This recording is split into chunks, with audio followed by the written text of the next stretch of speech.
Hello, I'm Rory Tyler. I wrote this poem back when the first Jurassic Park movie came out. I was working on a deRange, and so I kind of mashed them up. And here it is, Jurassic Rodeo. Miles was putting miles beneath the wheels of his Ford Bronco, trying to make him a name and some cash following the rodeo.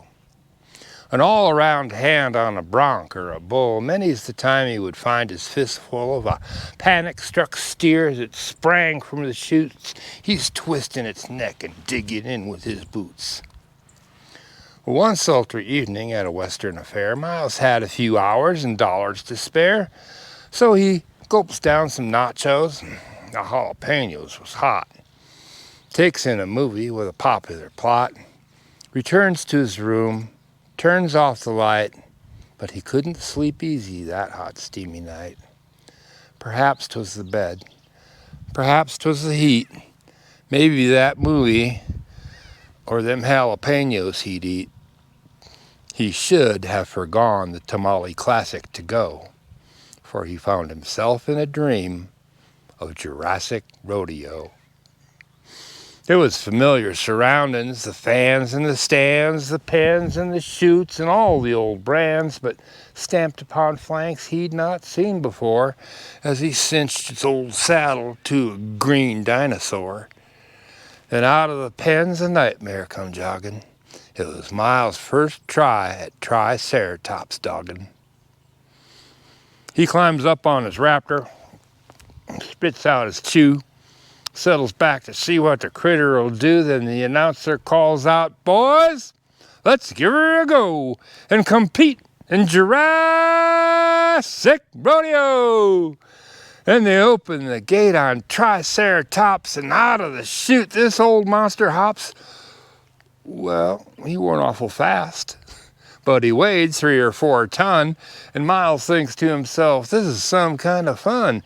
It won't be too hard to get a good grip, but once I grab hold, I better not slip, for if I get stepped on or flung from his neck, it's sure to result in a terrible wreck. He had just a moment to worry.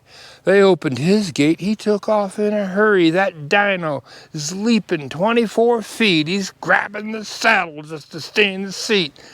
Before he can think or begin to unload, the action is over. The horned toad is throwed, for his meat eater had grabbed that old hog by the throat and given her a shake. That's all she wrote. Well, Miles had a good time when he looked at the clock, but he was disqualified for mistreating the stock. Now, the next part of the show was the bareback event. Miles was resolved and entirely intent to remain in his seat and send his steed just a fogging and make up what he'd lost in Triceratops dogging. The critter he drew was called Brachiosaurus, rather placid, but taller than most trees in the forest. He climbs on with a ladder, grabs a hold of a rope, takes deep breaths and hopes against hope that he can remain in his lofty perch when the reptile begins to sunfish and lurch. He needn't have worried. When the time buzzer sounds, he's still firmly astraddle of 83,000 pounds as it ambles along like a calf in a daze, reaches out its long neck and starts in to graze on the hay bales out beyond the stock pen. 8 bales at a bite, sometimes even 10. And he was embarrassed to hear the crowd hoot and wail, 'cause it took him 6 minutes to climb down its tail. This just ain't my day, Miles thinks to himself. Jurassic Rodeo's buckle won't land on my shelf. But when he checks the standings, he's surprised to see the other hands ain't doing no better than he. His luck still might turn, he might break the hex. All he has to accomplish is a ride on T-Rex. He's a toothy old critter with a 30-foot height. More appalling than that, a large appetite for anything that might move through his view, and that was inclusive of buckaroos too. Miles watches a couple of hands give a try. It really ain't much of a fight. T-Rex flicks him off in the blink of an eye, and the rest ain't a pretty sight. When it comes to his turn, he's very uneasy. All that bellowing and blood make a fellow feel queasy.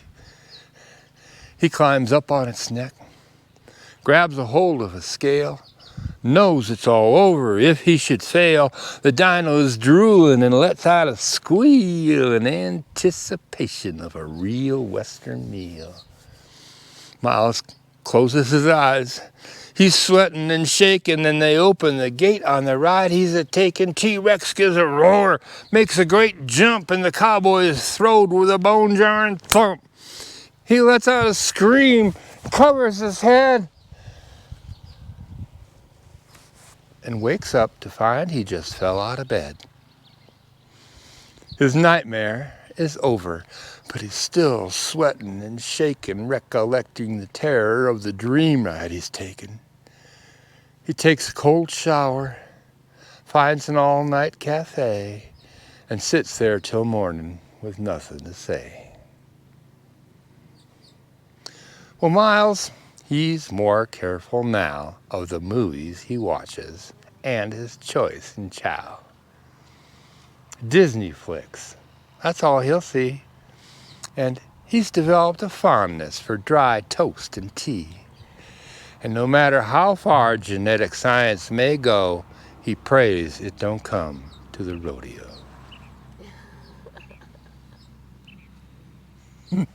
Excellent.